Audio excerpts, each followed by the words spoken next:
So I decided that I wanted to do the childmind and sort of go that little bit further.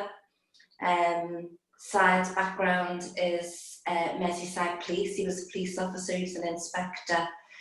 So it took a little bit more time for him to come round, but now he absolutely loves it. And to be honest, we've just moved a child on.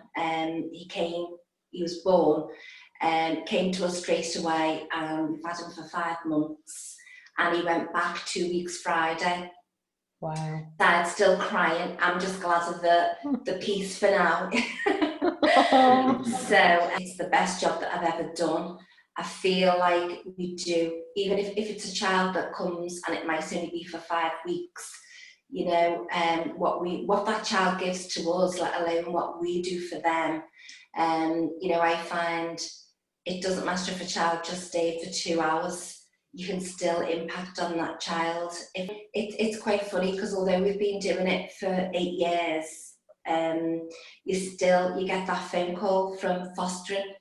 And although you're thinking, oh, who is it, you know, and you get really sort of nervous, are they still going to like us?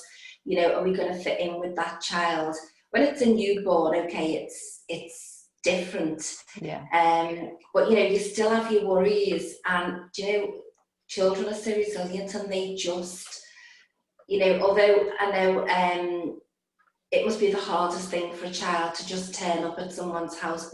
And these children just seem to get on with it, and all your fears go. I mean, we're talking about high and lows. The highs is when they go, they're adopted or going back to their parents, they're so happy.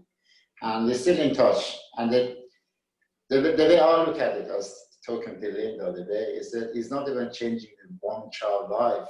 Because this child become a dad one day, become a granddad. Yes. It's a generation you're affecting, not just a child, you know.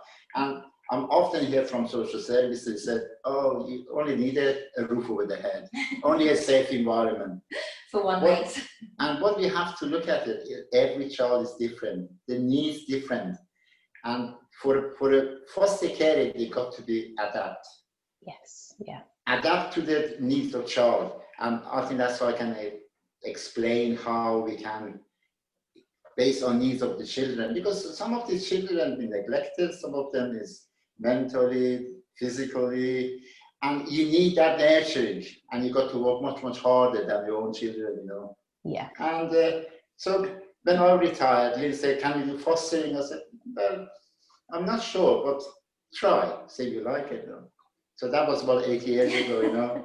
And we're still in touch with the children, you know, and I always say, if I had a big mansion, I would like to have 100 kids, but it never stops. And just, I can't look after all of them, you know, but just to see them, they change their lives.